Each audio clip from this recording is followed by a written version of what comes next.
Sako Flames Sandra Smart music. Flamesgraphixs. Good eye entertainment. Masaba ngilifanga na samase. Are you ready for me Saqume?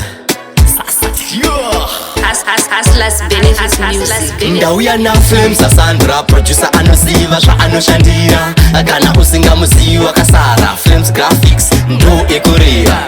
Ndauya na Flames Sandra, producer anosiva sha anoshandira.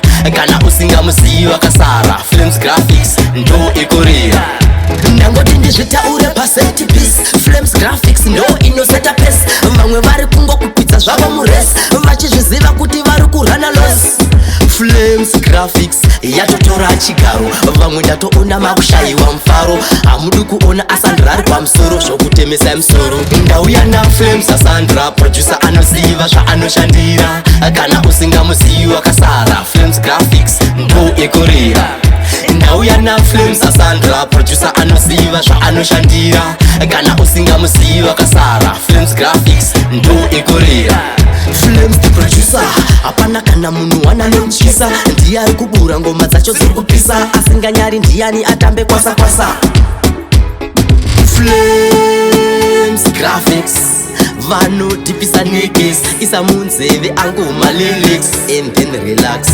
Ndauya na Flames Sandra, producer anoziva zvaanoshandira. Kana usingamuzivi kasara. Flamesgraphixs ndo ekorea. Ndauya na Flames Sandra, producer anoziva zvaanoshandira. Kana usingamuzivi kasara. Flamesgraphixs ndo ekorea. Ndangoti ndizvitaure paseti piece. Flamesgraphixs ndo inoseta pesi, vamwe vari kungokupidza zvavo muresi, vachizviziva kuti vari kurana loss. Flamesgraphixs yatotora chigaro, vamwe ndatoona makushayiwa mufaro. Hamudi kuona Asandra ari pamusoro zvokutemesa musoro. Ndauya na Flames Sandra, producer anoziva zvaanoshandira.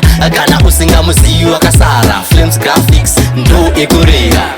Ndauya na Flames Sandra, producer anoziva zvaanoshandira. Kana usingamuzivi kasara. Flamesgraphixs ndo ekorea.